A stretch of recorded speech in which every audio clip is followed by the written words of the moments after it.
Mi nombre es Fernando Salinas. Tengo 62 años. Y hace exactamente una semana mi hija Valentina recibió una herencia de 33 millones de pesos y me echó de la casa donde habíamos vivido juntos durante 15 años. 3 días después de haberme botado como si fuera un extraño, estaba tocando mi puerta desesperada, suplicando mi ayuda porque había descubierto que su flamante herencia venía acompañada de una deuda de 50 millones de pesos que podía costarle no solo todo el dinero, sino también su libertad. Esta es la historia de cómo el dinero reveló la verdadera personalidad de mi hija y cómo la vida le enseñó en 72 horas que algunas cosas valen más que todos los millones del mundo. Para entender completamente lo que pasó, tengo que llevarte hasta el principio de esta historia, hasta los momentos que formaron tanto a Valentina como a mí, y que explican por qué reaccionamos de las maneras que lo hicimos cuando el dinero súbitamente apareció en nuestras vidas. Todo comenzó hace 17 años, cuando mi esposa Patricia fue diagnosticada con cáncer de ovarios. En ese momento, Valentina tenía apenas 16 años y estaba en plena adolescencia, esa etapa difícil donde los niños están formando su identidad y necesitan la estabilidad y orientación que solo padres amorosos pueden proporcionar. El diagnóstico de Patricia llegó como un rayo que partió nuestro mundo familiar en dos. Antes de la enfermedad y después de la enfermedad, Patricia había sido mucho más que una esposa y madre para nosotros.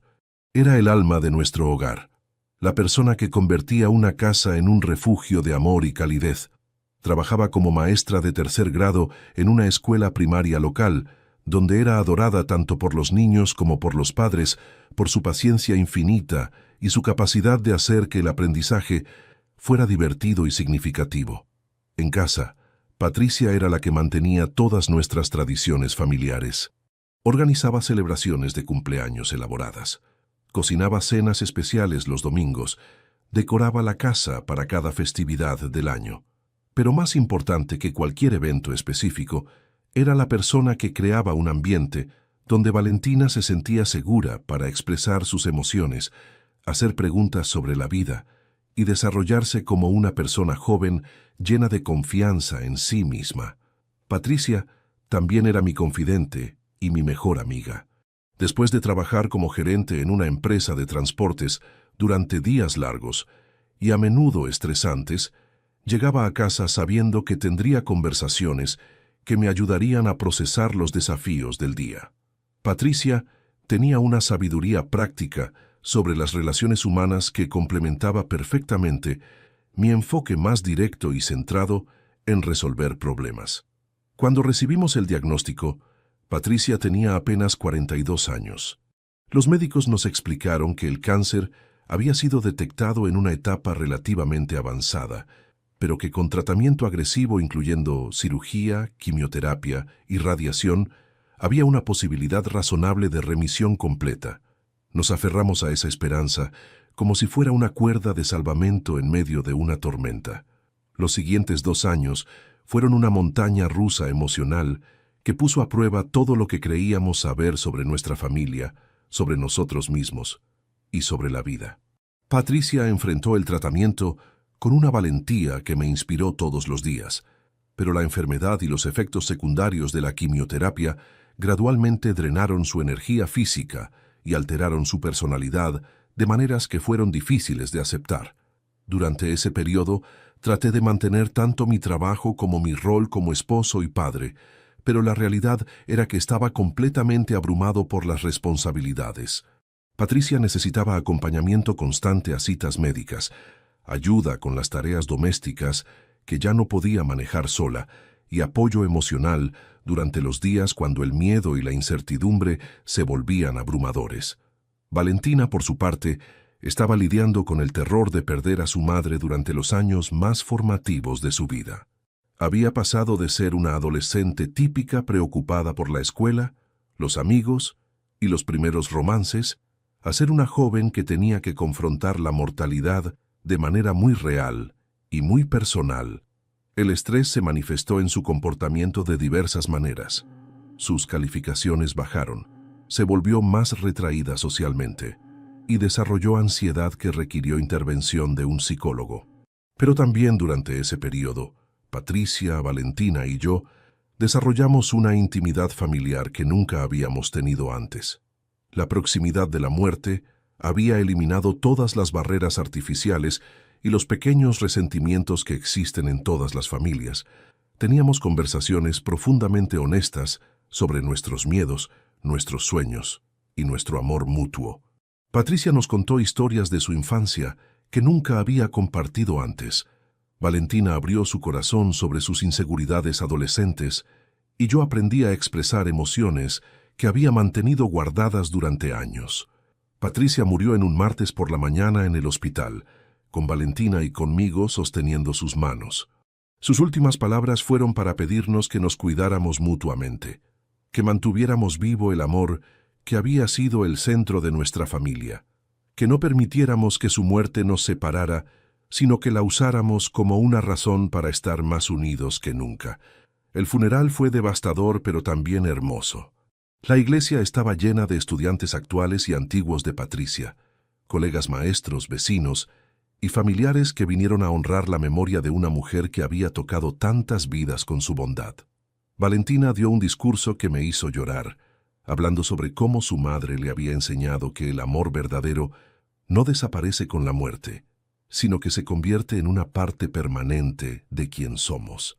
Pero después del funeral, cuando todos los visitantes se fueron y la casa se quedó en silencio, Valentina y yo nos enfrentamos con la realidad de tener que reconstruir nuestras vidas sin la persona que había sido su centro emocional. Los primeros meses fueron los más difíciles de nuestras vidas. La casa se sentía extraña y vacía.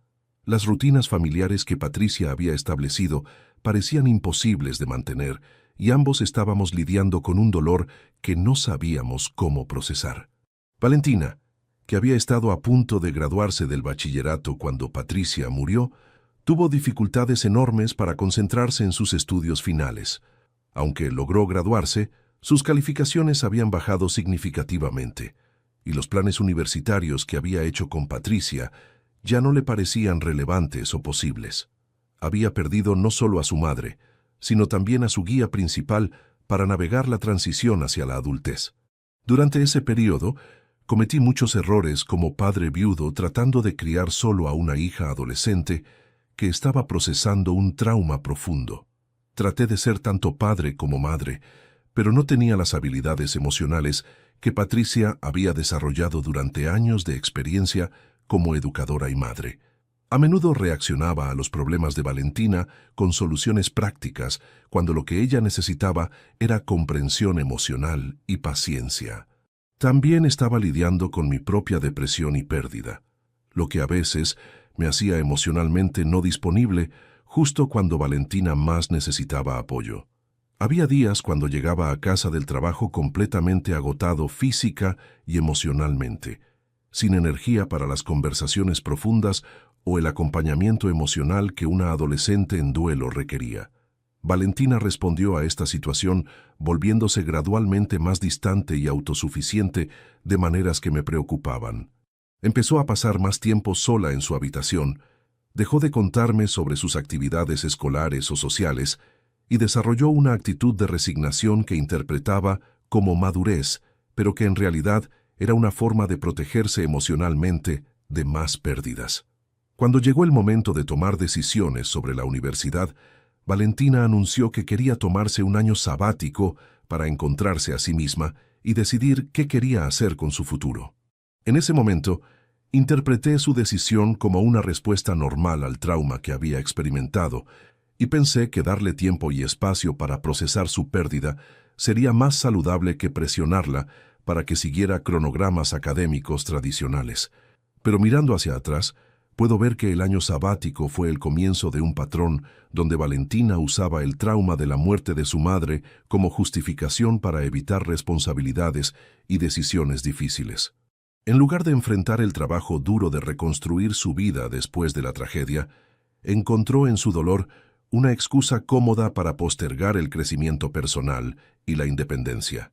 Durante ese primer año después del bachillerato, Valentina trabajó medio tiempo en trabajos casuales que no requerían compromiso a largo plazo o desarrollo de habilidades específicas.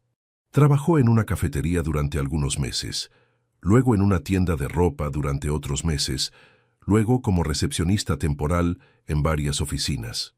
Cada trabajo era fácil de conseguir y fácil de dejar, lo que le permitía mantener la sensación de que estaba haciendo algo productivo sin realmente comprometerse con ningún camino particular. Emocionalmente, Valentina parecía estar procesando su dolor de maneras saludables. Había continuado con terapia psicológica, mantenía algunas amistades del bachillerato y ocasionalmente tenía conversaciones conmigo sobre recuerdos de Patricia o planes vagos para el futuro. Pero gradualmente me di cuenta de que estas conversaciones eran superficiales, que Valentina había desarrollado maneras de hablar sobre su vida que sonaban maduras y reflexivas, pero que en realidad evitaban comprometerse con planes específicos. El segundo año después del bachillerato siguió el mismo patrón y luego el tercero.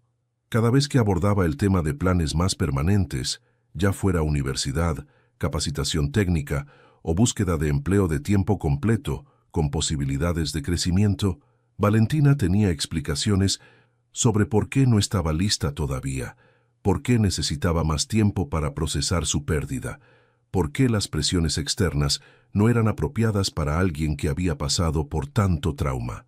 Durante esos años, desarrollamos una rutina doméstica que funcionaba en el día a día, pero que en retrospecto puedo ver que era problemática a largo plazo.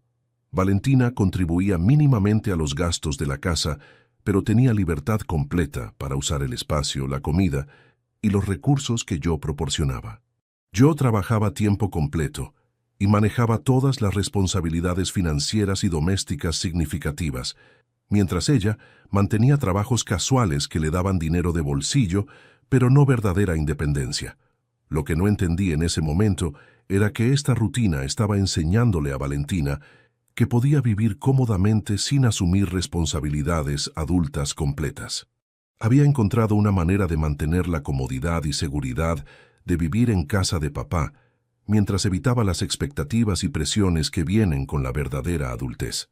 Y porque yo estaba tan enfocado en asegurarme de que no sufriera más pérdidas después de la muerte de Patricia, no establecí los límites que habrían requerido que desarrollara independencia real. Esta dinámica cambió abruptamente cuando Valentina conoció a Esteban a los 25 años. Esteban era 5 años mayor que ella. Trabajaba vendiendo autos usados y tenía un carisma superficial que inicialmente ocultó problemas de carácter serios. Era el tipo de hombre que sabía exactamente qué decir para hacer que una mujer se sintiera especial y deseada, pero que no tenía la estabilidad emocional o financiera para sostener una relación saludable a largo plazo. Desde el momento que conocí a Esteban, algo en mi instinto paternal me advirtió que no era la persona adecuada para mi hija. No podía señalar específicamente qué me molestaba de él, pero había una falsidad en su comportamiento que activaba todas mis alarmas internas. Era demasiado encantador, demasiado ansioso por impresionarme, demasiado enfocado en proyectar una imagen de éxito que no correspondía con detalles específicos sobre su vida. Pero Valentina estaba completamente enamorada de él. Después de años de depresión y falta de dirección, finalmente había encontrado a alguien que la hacía sentir viva y especial nuevamente. Esteban tenía una manera de hablar sobre el futuro que llenaba a mi hija de esperanza y entusiasmo, a pesar de que sus planes siempre eran vagos y grandiosos, sin pasos específicos para convertirlos en realidad. La relación se movió muy rápido.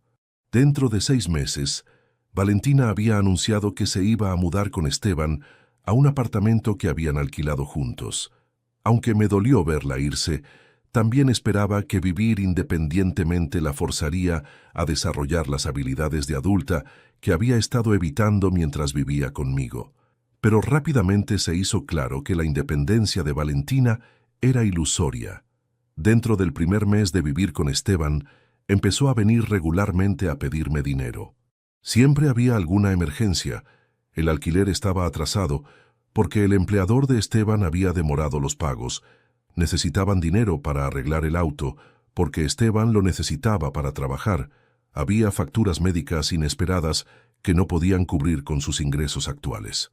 Lo que me preocupaba sobre estos pedidos de dinero no era tanto las cantidades involucradas, sino los patrones que revelaban sobre la relación de Valentina con Esteban.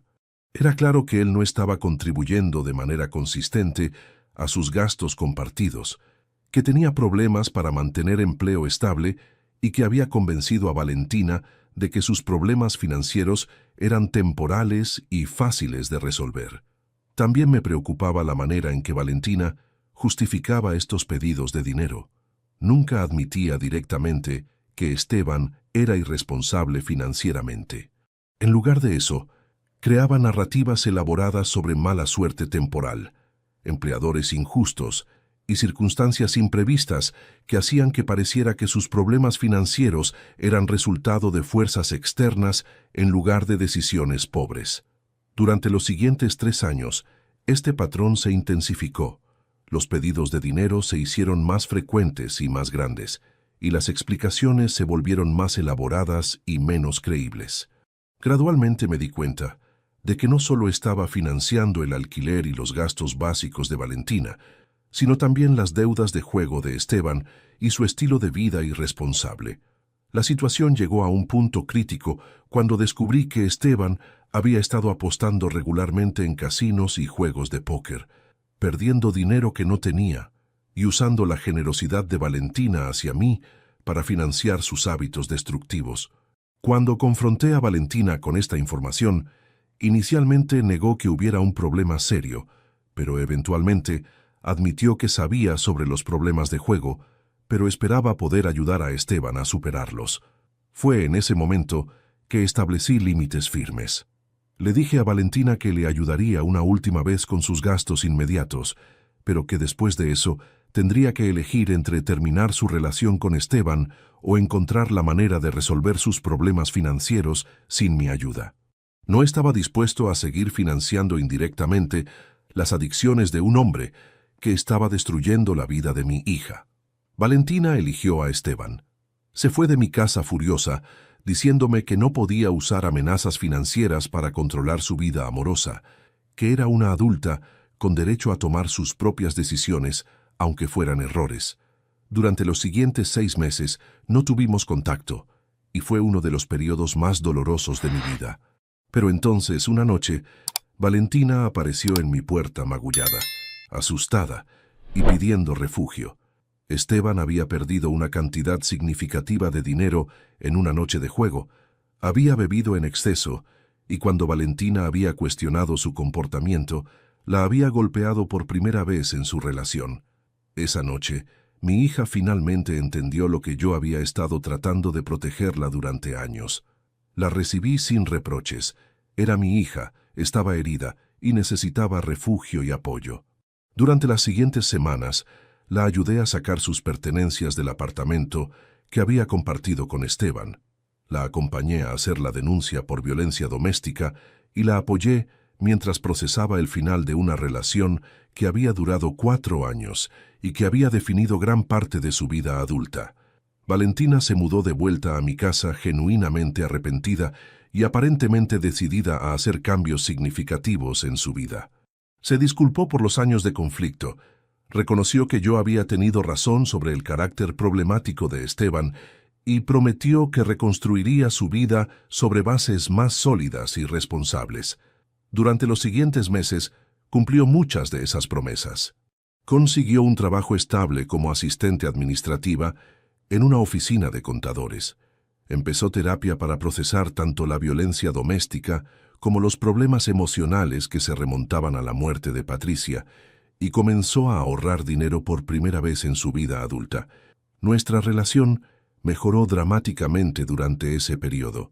Era como si finalmente hubiéramos encontrado una manera de ser familia nuevamente, después de años de conflicto y distancia. Teníamos conversaciones profundas sobre Patricia, sobre los errores que ambos habíamos cometido después de su muerte, sobre las lecciones que habíamos aprendido de nuestras experiencias difíciles. Durante los siguientes 3 años, desarrollamos rutinas familiares que disfrutábamos genuinamente.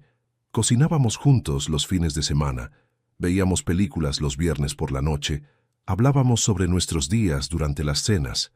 Valentina contribuía significativamente a los gastos de la casa, mantenía su trabajo y había empezado a tomar clases nocturnas para obtener certificaciones que la ayudarían a avanzar profesionalmente. Era una vida simple, pero satisfactoria, que me recordaba a los mejores momentos de cuando Patricia estaba viva y éramos una familia unida. Por primera vez desde la muerte de mi esposa, sentía que Valentina y yo habíamos encontrado un equilibrio saludable entre independencia mutua y apoyo familiar. Pero entonces, hace exactamente 2 semanas, todo cambió con una llamada telefónica que alteró completamente nuestras vidas. Era un martes por la tarde cuando sonó el teléfono. Yo estaba en la oficina terminando algunos reportes y Valentina estaba en casa preparando la cena como había sido nuestra rutina durante los últimos meses. Cuando llegué a casa esa noche, encontré a Valentina sentada en la mesa de la cocina con una expresión en su cara que no había visto en años, una mezcla de shock, confusión y emoción contenida. «Papá», me dijo con voz temblorosa, «recibí una llamada muy extraña hoy. Un abogado de Miami me contactó sobre una herencia. Dice que soy la única heredera de alguien llamada Rosa Guerrero, que era hermana de mamá. Al principio pensé que era una estafa, pero me dio información específica sobre mamá que solo alguien de la familia podría conocer. La información era asombrosa y completamente inesperada. Rosa había sido efectivamente la hermana menor de Patricia, pero había emigrado a Estados Unidos cuando tenía apenas 22 años, mucho antes de que yo conociera a Patricia. Durante todos los años de nuestro matrimonio, Patricia había mencionado ocasionalmente que tenía una hermana en Estados Unidos, pero había perdido contacto con ella después de algunos años y nunca habló mucho sobre su relación. Según el abogado, Rosa había muerto en un accidente automovilístico hace 3 meses, sin testamento y sin herederos inmediatos.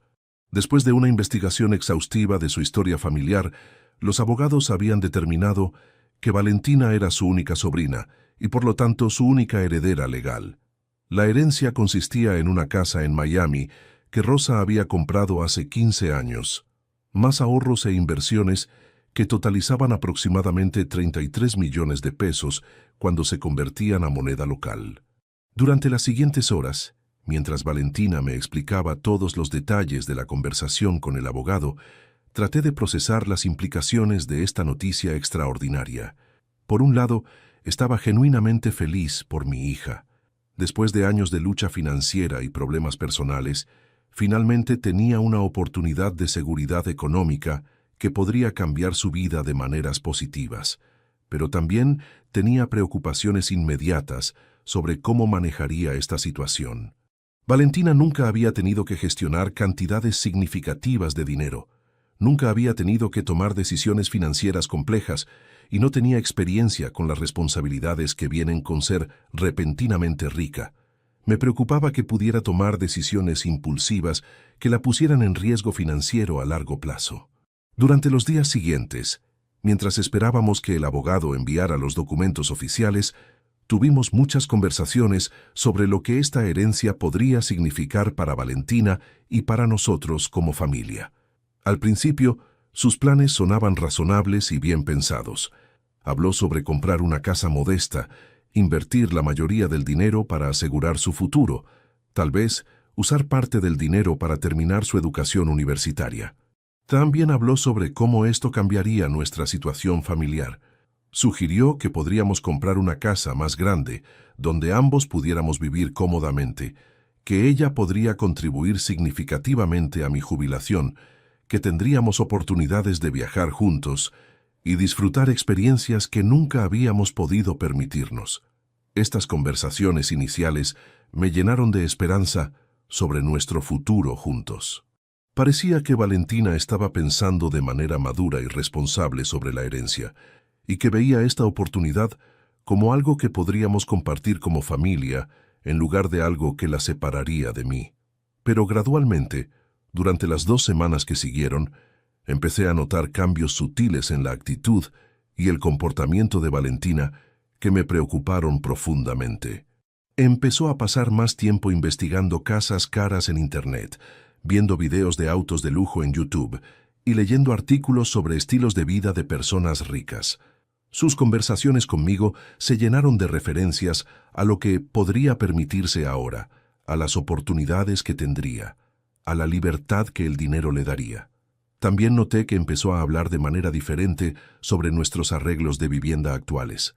Comenzó a hacer comentarios sobre lo pequeña que era nuestra casa, lo anticuados que eran nuestros muebles, lo limitantes que eran nuestras rutinas familiares.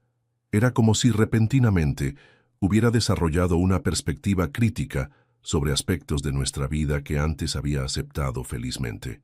Más preocupante era la manera en que empezó a hablar sobre su trabajo y sus responsabilidades actuales. Había empezado a quejarse de su jefe, a cuestionar por qué tenía que seguir trabajando cuando pronto sería financieramente independiente, a expresar resentimiento por tener que mantener rutinas que ya no le parecían necesarias. Durante la segunda semana después de la llamada inicial del abogado, Valentina empezó a actuar de manera que me recordó dolorosamente a sus años con Esteban. Se volvió más distante conmigo, más secretiva sobre sus actividades y menos interesada en mantener las tradiciones familiares que habíamos desarrollado durante los últimos 3 años.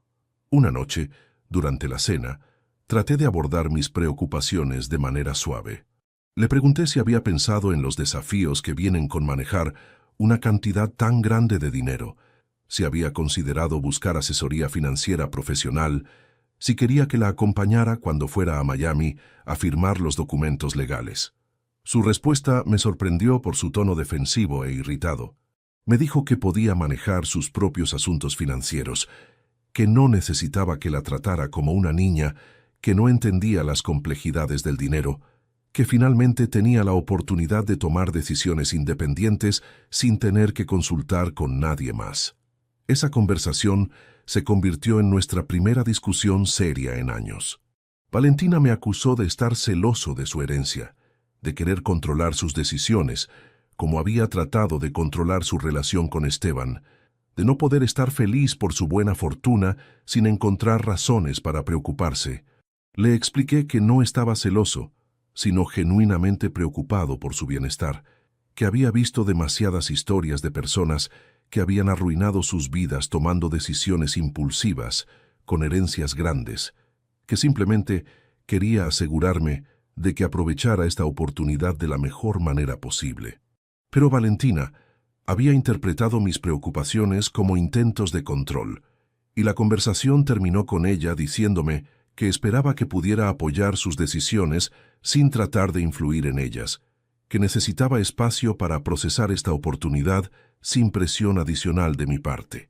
Durante los días siguientes, la tensión en la casa se intensificó. Valentina se volvió cada vez más reservada sobre sus planes, más irritable cuando yo hacía preguntas casuales sobre el proceso de herencia y menos dispuesta a participar en nuestras rutinas familiares normales. También empezó a hacer comentarios que me hicieron entender que estaba reconsiderando nuestros arreglos de vivienda a largo plazo. Hablaba sobre la importancia de la privacidad cuando se tiene dinero, sobre las ventajas de vivir sola, sobre cómo sería diferente su vida cuando no tuviera que coordinar con nadie más para tomar decisiones. La crisis llegó exactamente una semana después de que recibió la confirmación oficial de que la herencia era real y que el dinero sería transferido a su cuenta bancaria. El abogado había llamado esa mañana para informar que todos los documentos estaban procesados y que los 33 millones de pesos estarían disponibles en su cuenta en 24 horas. Esa noche, Valentina salió con algunos compañeros de trabajo para celebrar su nueva situación financiera. Regresó a casa muy tarde, claramente ebria, y con una actitud hacia mí que no había mostrado desde sus peores días con Esteban. Estaba arrogante, desdeñosa, y hablaba de manera que dejaba claro que me veía como un obstáculo para su nueva vida rica. Al día siguiente, me despertó temprano con una conversación que cambió todo entre nosotros para siempre. Me dijo que había estado pensando mucho sobre su situación, que había decidido que era hora de que ambos siguiéramos caminos separados, que había encontrado una casa hermosa en uno de los barrios más exclusivos de la ciudad que podía comprar en efectivo. Cuando le pregunté qué significaba eso para mí, para nuestra familia, para los planes que habíamos estado discutiendo sobre nuestro futuro juntos. Me dijo que aunque apreciaba todo lo que había hecho por ella durante los años, era hora de que ambos tuviéramos nuestras propias vidas independientes. Me sugirió que tal vez era tiempo de que yo también hiciera cambios en mi vida, tal vez buscar un apartamento más apropiado para una persona mayor soltera, tal vez considerar mudarse a una ciudad más pequeña, donde el costo de vida fuera más bajo para alguien con una pensión limitada. La conversación se volvió cada vez más tensa a medida que me di cuenta de que Valentina no solo estaba planeando mudarse, sino que efectivamente me estaba echando de la casa donde habíamos vivido juntos durante 15 años.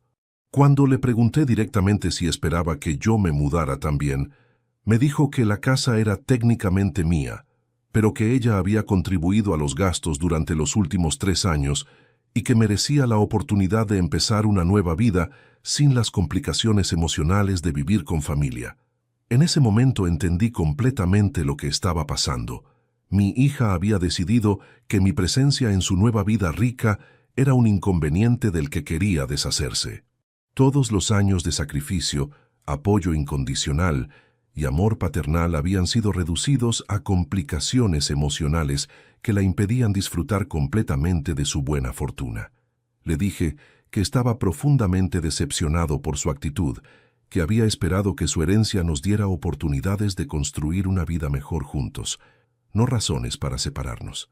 Le recordé todos los momentos difíciles que habíamos superado juntos, todas las veces que había estado ahí para ella cuando necesitaba apoyo, todos los sacrificios que había hecho para asegurar su bienestar durante los años.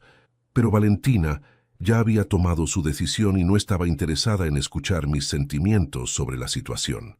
Me dijo que entendía que fuera difícil para mí aceptar que ella ya no me necesitaba, pero que esperaba que eventualmente pudiera estar feliz por su independencia y éxito. Esa misma tarde, mientras yo estaba en el trabajo tratando de procesar lo que había pasado durante la mañana, Valentina empacó sus cosas y se mudó a un hotel de lujo mientras esperaba finalizar la compra de su nueva casa.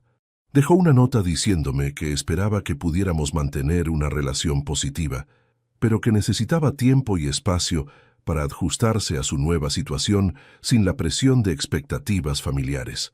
Cuando llegué a casa esa noche y encontré la nota en lugar de mi hija, experimenté un dolor que no había sentido desde la muerte de Patricia.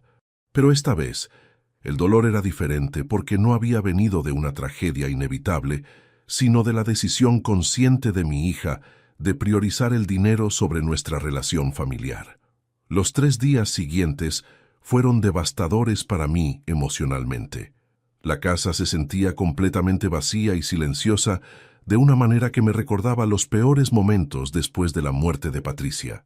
Pero esta soledad era más dolorosa, porque no había resultado de circunstancias fuera de nuestro control, sino de la elección deliberada de Valentina de abandonarme cuando finalmente tenía los medios para cuidar de ambos. Durante esos 3 días, traté de entender cómo habíamos llegado a este punto. Me cuestioné si había hecho algo específico para merecer este trato, si había malinterpretado las señales durante las últimas semanas, si tal vez Valentina tenía razón en querer su independencia después de tantos años de vivir conmigo. Pero no importa cómo analizara la situación, no podía escapar del hecho de que me había tratado exactamente como había tratado a Esteban durante sus peores momentos, como un inconveniente molesto que interfería con sus planes de felicidad. La única diferencia era que esta vez, en lugar de ser controlada por un hombre abusivo, estaba siendo controlada por la promesa de riqueza material. También me preocupaba enormemente por las decisiones que estaba tomando. 33 millones de pesos es una cantidad significativa, pero no es una fortuna infinita. Si Valentina empezaba a vivir de manera extravagante, sin planificar cuidadosamente para el futuro, podría gastar todo el dinero en unos pocos años y encontrarse en una situación peor que antes de heredar. Más importante, me preocupaba lo que esta experiencia estaba revelando sobre el carácter fundamental de mi hija. La persona que había salido de mi casa hacía 3 días no era la misma persona que había regresado arrepentida después de su relación abusiva con Esteban. El dinero había despertado aspectos de su personalidad que habían estado latentes durante los años de aparente madurez y responsabilidad. Durante esos 3 días de soledad, también reflexioné sobre mi propia vida y mis propias decisiones. A los 62 años, había dedicado las últimas 2 décadas de mi vida casi exclusivamente a cuidar y apoyar a Valentina. Había pospuesto mis propios planes de jubilación. Había evitado relaciones románticas serias. Había centrado toda mi energía emocional en reconstruir nuestra familia después de la muerte de Patricia. Ahora me enfrentaba con la posibilidad de pasar mis años de jubilación completamente solo, sin la hija por la que había sacrificado tanto, sin la compañía familiar que había asumido que tendría durante mis años mayores. Era una perspectiva que me aterrorizaba y me entristecía profundamente. Pero entonces, el 4.º día después de que Valentina se fuera, exactamente a las 11 de la noche, ella apareció en mi puerta en un estado que no había visto desde la noche que huyó de Esteban. Estaba llorando histéricamente, temblando de manera incontrolable, y claramente en un estado de pánico total que me hizo olvidar inmediatamente toda la rabia y el dolor que había estado sintiendo. Cuando abrí la puerta, se lanzó hacia mí suplicando ayuda de una manera desesperada que me partió el corazón. «Papá, por favor, necesito tu ayuda», me gritó entre lágrimas. «Cometí un error terrible. Todo está mal. No sé qué hacer. Por favor, no me eches. No tengo a nadie más a quien recurrir». La dejé entrar inmediatamente y pasé las siguientes horas escuchando la historia más increíble y aterradora que había oído en mi vida. Lo que Valentina había descubierto durante sus 3 días en Miami había transformado completamente su comprensión de la herencia y la había puesto en peligro tanto financiero como físico.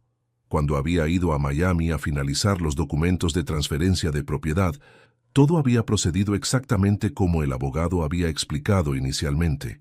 Había firmado los papeles necesarios, había tomado posesión legal de la casa y había recibido acceso a las cuentas bancarias e inversiones de Rosa. Por un día, había sido efectivamente una mujer rica con 33 millones de pesos a su disposición, pero el segundo día en Miami, los abogados le habían entregado una caja de documentos personales de Rosa que no habían sido incluidos en el inventario inicial del patrimonio.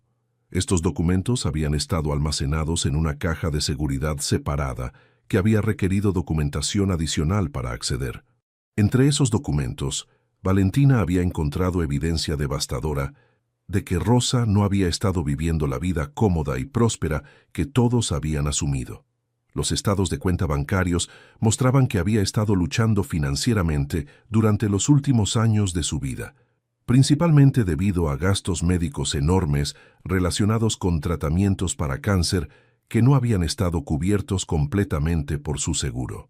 Para cubrir estos gastos médicos, Rosa había hipotecado su casa varias veces y había recurrido a prestamistas privados que operaban fuera del sistema bancario tradicional. Había documentos que mostraban que debía dinero a múltiples prestamistas, algunos de los cuales aparentemente tenían conexiones con organizaciones criminales que operaban en el área de Miami. Lo más aterrador que Valentina había descubierto era que estas deudas no habían sido satisfechas al momento de la muerte de Rosa y que los prestamistas habían estado buscando maneras de recuperar el dinero que les debía. Cuando Valentina tomó posesión oficial de la propiedad, su nombre había aparecido automáticamente en todos los registros públicos, alertando a estos prestamistas sobre la existencia de una nueva heredera. Dentro de 24 horas después de que su nombre apareciera en los registros, Valentina había sido contactada por representantes de 3 prestamistas diferentes que le habían informado que como nueva propietaria de los activos de Rosa, era legalmente responsable por satisfacer las deudas pendientes. La cantidad total que debía era aún más devastadora que el hecho de heredar deudas. Los prestamistas le habían presentado documentos que mostraban que Rosa debía aproximadamente 50 millones de pesos en préstamos no pagados, más intereses acumulados que seguían creciendo diariamente. Además de informarle sobre la deuda, los prestamistas habían dejado muy claro que esperaban el pago completo dentro de 30 días, y que si no cumplía con esta expectativa, habría consecuencias que irían más allá de acciones legales tradicionales. Habían hecho amenazas veladas pero inequívocas sobre su seguridad física, y habían mencionado que tenían formas de hacer que la vida fuera muy difícil para personas que no cumplían con sus obligaciones. Valentina había pasado los 2 días restantes en Miami, consultando con múltiples abogados, tratando de entender sus opciones legales. Pero todos los abogados le habían dado la misma información devastadora. Las deudas eran legítimas, estaban apropiadamente documentadas, y como nueva propietaria legal de los activos de Rosa, ella era completamente responsable por satisfacerlas. Su única opción para evitar consecuencias legales serias y posibles amenazas físicas era pagar la deuda completa inmediatamente. Pero el problema era matemáticamente simple y completamente devastador. Había heredado 33 millones de pesos, pero debía 50 millones. Incluso si liquidara toda su herencia, aún estaría debiendo 17 millones de pesos que no tenía manera de conseguir. Cuando me contó toda esta historia esa noche, mientras lloraba incontrolablemente en mi sala, entendí inmediatamente la ironía cruel de toda la situación. La herencia que había estado esperando que la liberara de preocupaciones financieras para siempre, en realidad la había metido en la crisis más peligrosa de su vida. El dinero que había usado para justificar echarme de su vida ahora era insuficiente para salvar su propia vida. Valentina me suplicó ayuda no solo financiera, sino también emocional y práctica. Se había dado cuenta de que no tenía la experiencia, las conexiones o la fortaleza emocional para manejar una situación tan compleja y potencialmente peligrosa. Necesitaba a alguien con más experiencia en el mundo, alguien que la amara incondicionalmente, alguien que estuviera dispuesto a arriesgar todo para protegerla de las consecuencias de decisiones que ahora reconocía habían sido terriblemente ingenuas. Pero entonces, hace exactamente 2 semanas, recibimos una llamada que cambió todo. Era de un abogado que representaba el patrimonio de la hermana de Patricia, una mujer llamada Rosa, que había emigrado a Estados Unidos 30 años antes y con quien habíamos perdido contacto completamente después de la muerte de Patricia. Rosa había muerto intestada en un accidente automovilístico y después de investigar su historia familiar, los abogados habían determinado que Valentina era su única heredera viva. La herencia consistía en una casa en Miami que Rosa había comprado hace 15 años, más ahorros e inversiones que totalizaban aproximadamente 33 millones de pesos cuando se convertían a moneda local. La noticia fue completamente inesperada y emocionante. Valentina no recordaba prácticamente nada sobre su tía Rosa, ya que había tenido muy poco contacto con ella durante su infancia. Patricia había mencionado ocasionalmente que tenía una hermana en Estados Unidos, pero nunca había hablado mucho sobre su relación o sobre lo que Rosa estaba haciendo con su vida. El abogado nos explicó que el proceso de reclamar la herencia tomaría aproximadamente 1 mes, durante el cual tendrían que verificar la identidad de Valentina, procesar los documentos de inmigración necesarios y liquidar los activos de Rosa en Estados Unidos. Valentina tendría que viajar a Miami al menos una vez para firmar papeles y tomar posesión oficial de la propiedad. Durante las 2 semanas siguientes, mientras esperábamos que se completara el papeleo legal, Valentina comenzó a cambiar de maneras que me preocuparon. Empezó a hablar constantemente sobre lo que haría con el dinero, sobre cómo su vida iba a cambiar, sobre las oportunidades que finalmente tendría para vivir como siempre había querido vivir. Al principio, sus planes sonaban razonables.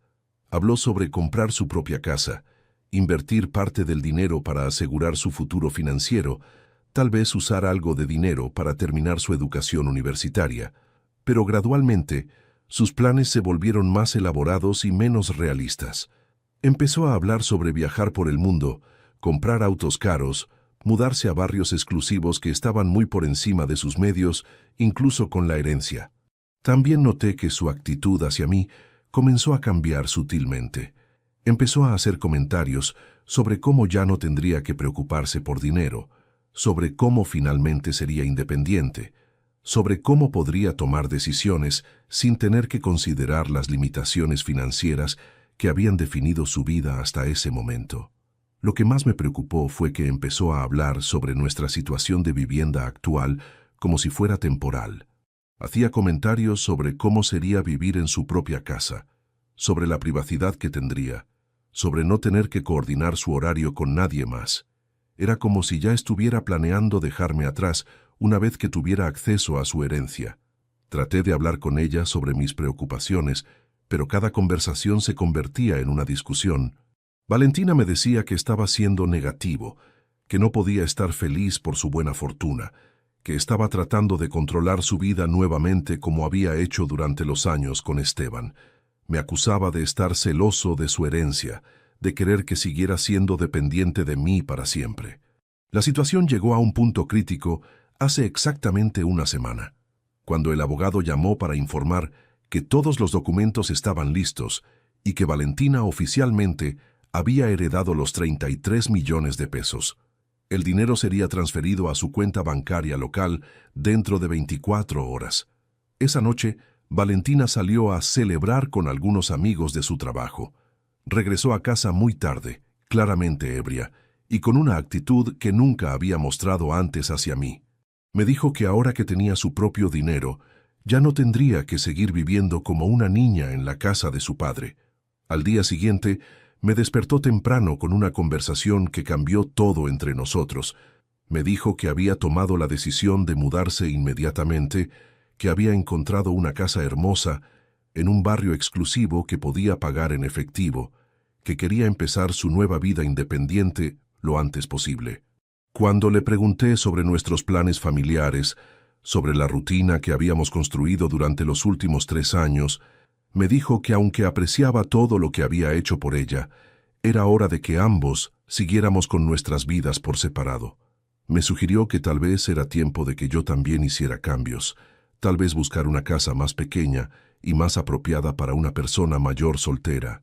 La conversación se volvió cada vez más tensa a medida que me di cuenta de que Valentina no solo se estaba mudando, sino que me estaba echando efectivamente de la casa donde habíamos vivido juntos durante 15 años.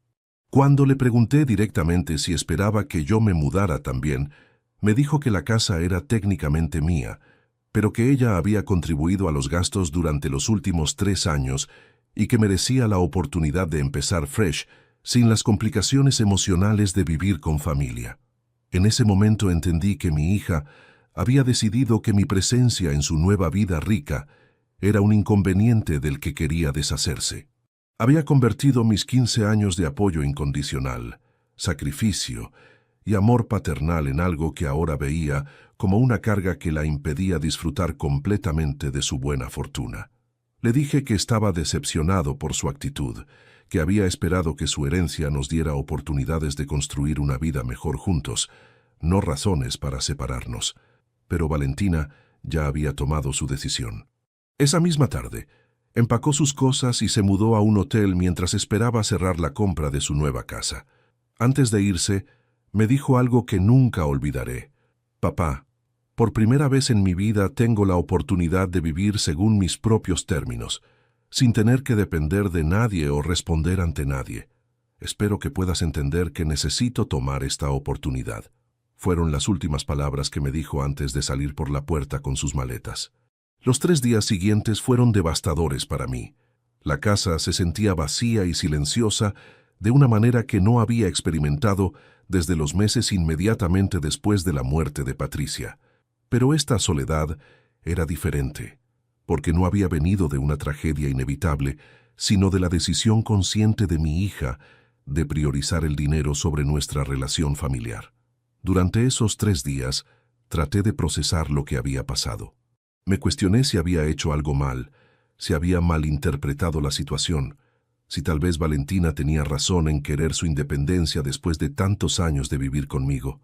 Pero no importa cómo analizara la situación, no podía escapar del hecho de que me había tratado como si fuera un extraño molesto, no como el padre que había sacrificado todo por su bienestar durante décadas. También me preocupaba por las decisiones financieras que estaba tomando. 33 millones de pesos es mucho dinero, Pero no es una fortuna infinita. Si Valentina empezaba a vivir de manera extravagante, sin planificar cuidadosamente su futuro, podría gastar todo el dinero en pocos años y terminar en una situación financiera peor que antes de heredar. Pero más que sus finanzas, me preocupaba lo que la herencia había revelado sobre el carácter de mi hija.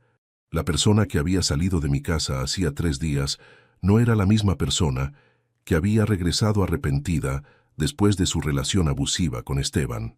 El dinero había despertado aspectos de su personalidad que habían estado latentes durante los años de armonía familiar que habíamos disfrutado. El cuarto día después de que se fuera, exactamente hace 3 días, Valentina apareció en mi puerta a las 11 de la noche. Estaba llorando histéricamente, temblando y claramente en estado de pánico total. Cuando abrí la puerta, se lanzó hacia mí suplicando ayuda de una manera que no había visto desde la noche que huyó de Esteban.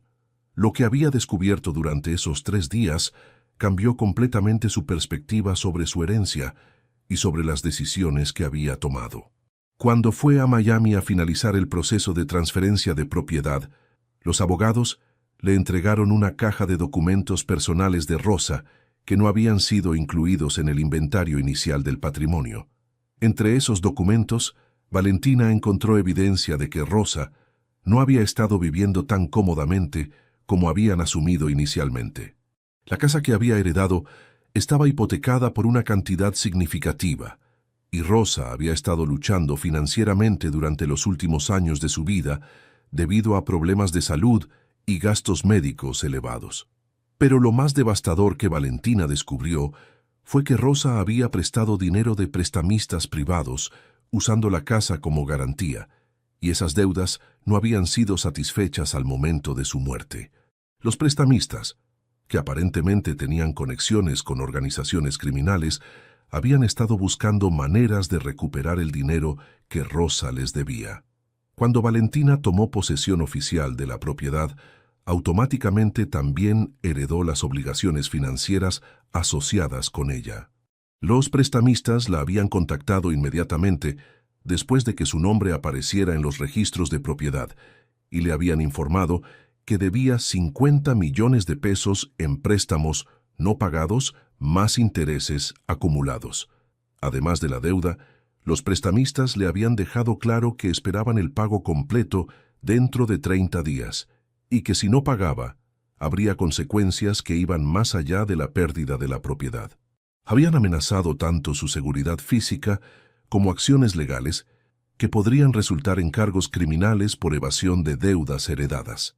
Valentina había gastado los 3 días en Miami tratando de entender sus opciones legales, pero los abogados le habían explicado que las deudas eran legítimas y que como nueva propietaria de la casa, ella era legalmente responsable por satisfacerlas. Su única opción para evitar consecuencias serias era pagar la deuda completa inmediatamente. El problema era que aunque había heredado 33 millones de pesos, la deuda era de 50 millones. Incluso si liquidara toda su herencia, aún debería 17 millones de pesos que no tenía forma de conseguir.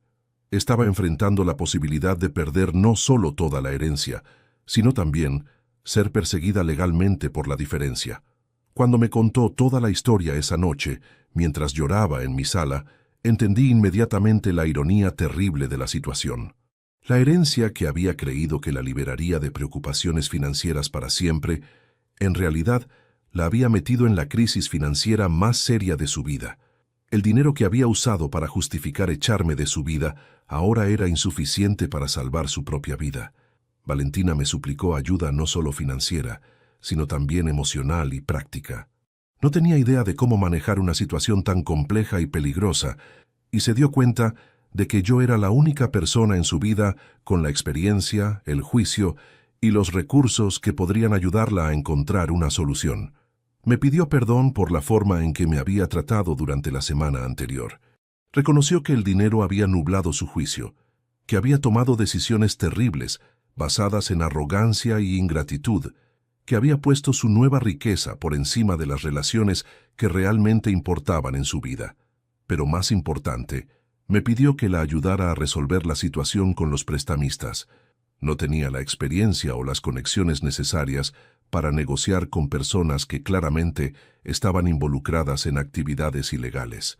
Necesitaba a alguien con más experiencia en el mundo para ayudarla a navegar una crisis que estaba más allá de su capacidad de manejar sola. Mi primera reacción fue una mezcla de alivio y tristeza. Alivio porque mi hija había regresado a mí, porque había reconocido sus errores, porque finalmente entendía el valor de nuestra relación familiar.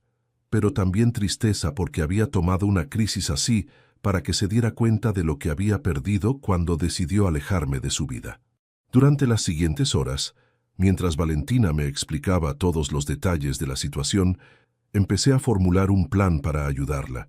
No iba a ser fácil, y requeriría que usáramos no solo su herencia, sino también mis propios ahorros de toda la vida. Pero era mi hija, estaba en peligro real, y no había ninguna duda de que haría todo lo posible para protegerla. También decidí que esta crisis sería una oportunidad para enseñarle lecciones importantes sobre dinero, familia y prioridades que claramente necesitaba aprender. No iba a resolver simplemente el problema por ella. La involucraría en cada aspecto de la solución para que entendiera el costo real de sus decisiones y el valor de las personas que la amaban incondicionalmente.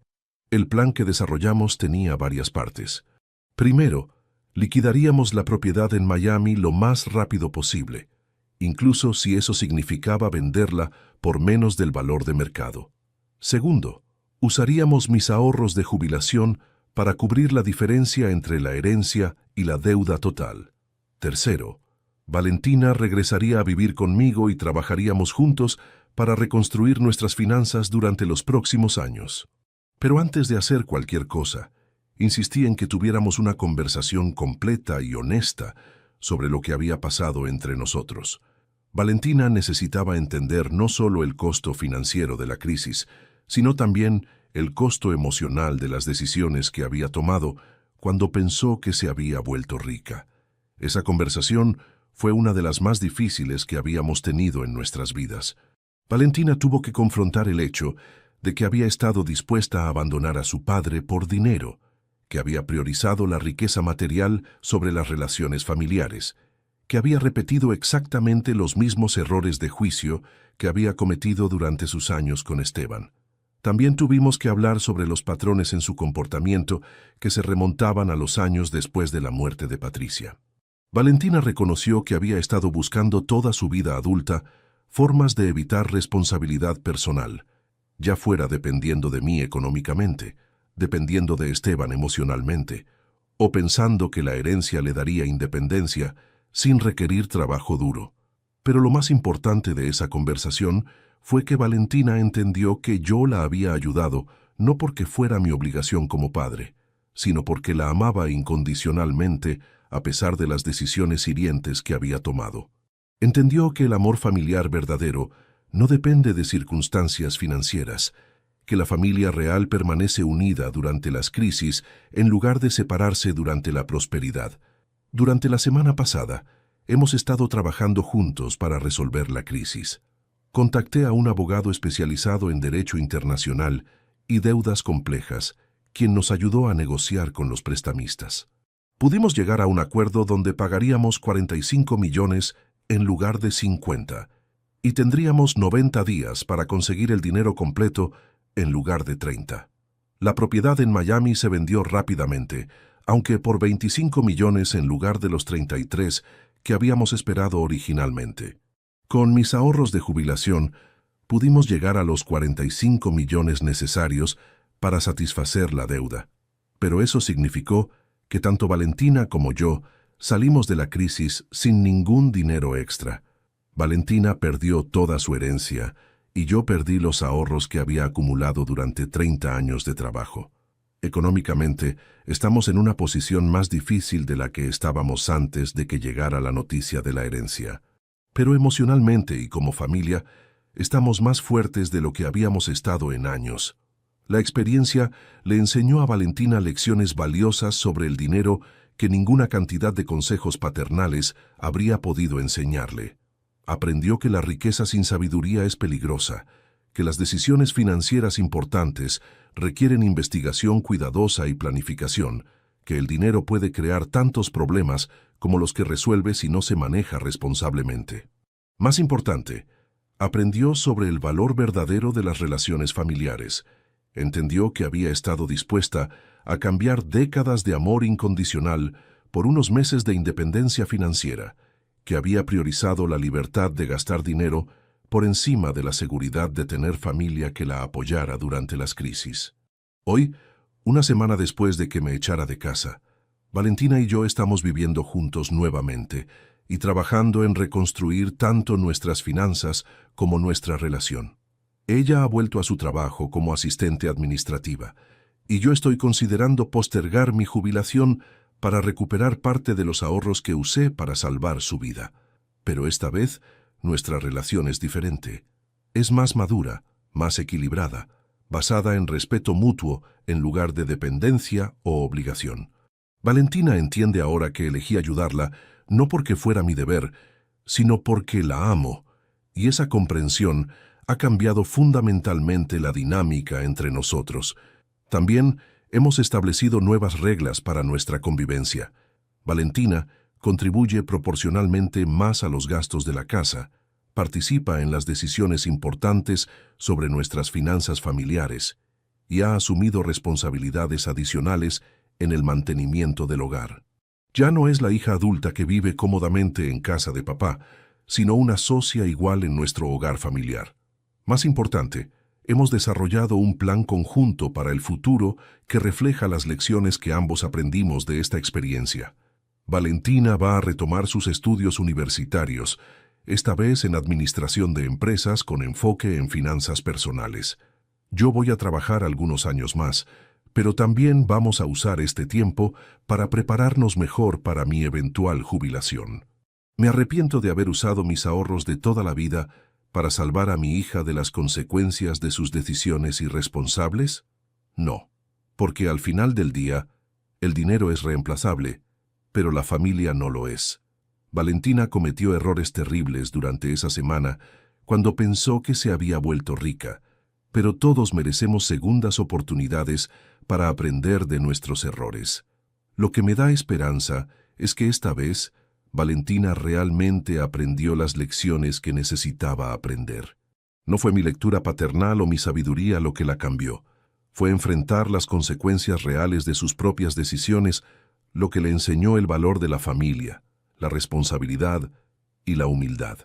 La ironía de toda esta situación es que la herencia que parecía ser la respuesta a todos los problemas financieros de Valentina terminó costándonos más dinero del que habríamos gastado en toda una vida normal. Pero esa misma crisis también nos dio algo invaluable, una relación familiar más fuerte, más honesta y más madura de la que habíamos tenido desde la muerte de Patricia. Mi hija recibió 33 millones de pesos y me echó de casa, pero 3 días después estaba suplicando mi ayuda. Hoy, una semana después, no tenemos dinero, pero tenemos algo mucho más valioso. Tenemos una familia real, basada en amor incondicional, sacrificio mutuo y respeto genuino. Y esa es una herencia que vale más que todos los millones del mundo, porque es la única herencia que nadie nos puede quitar, que no viene con deudas ocultas y que se hace más valiosa con el tiempo en lugar de desaparecer cuando la gastamos. La vida le enseñó a mi hija en 72 horas lo que yo había estado tratando de enseñarle durante años, que el dinero sin familia no es riqueza, es soledad cara, que la independencia sin sabiduría no es libertad, es peligro, y que las personas que te aman cuando no tienes nada son las únicas personas que realmente importan cuando lo pierdes todo. Esta experiencia me ha enseñado que como padres, a veces tenemos que permitir que nuestros hijos cometan errores costosos para que aprendan lecciones que no pueden aprender de ninguna otra manera. Que el amor paternal verdadero no es proteger a nuestros hijos de todas las consecuencias, sino estar ahí para ayudarlos cuando esas consecuencias se vuelven abrumadoras. Mi historia termina no con amargura, sino con gratitud. Gratitud porque aunque perdimos todo nuestro dinero, ganamos una relación familiar que es más fuerte y más auténtica de lo que había sido en años. Gratitud porque mi hija aprendió lecciones valiosas sobre carácter y prioridades que la servirán durante el resto de su vida. Y gratitud porque descubrí que a los 62 años todavía tenía la fuerza y la determinación para sacrificar todo por las personas que amo. El dinero va y viene, pero la familia verdadera es para siempre. Y después de una semana que comenzó con mi hija, echándome de casa por 33 millones de pesos, y terminó con ambos pobres pero unidos, puedo decir con certeza que hicimos la elección correcta al elegir el amor sobre el dinero. Porque al final del día, las herencias más valiosas no se miden en pesos sino en lecciones aprendidas, relaciones fortalecidas y el conocimiento de que cuando todo lo demás falla, la familia verdadera permanece. Y esa es la única riqueza que realmente importa.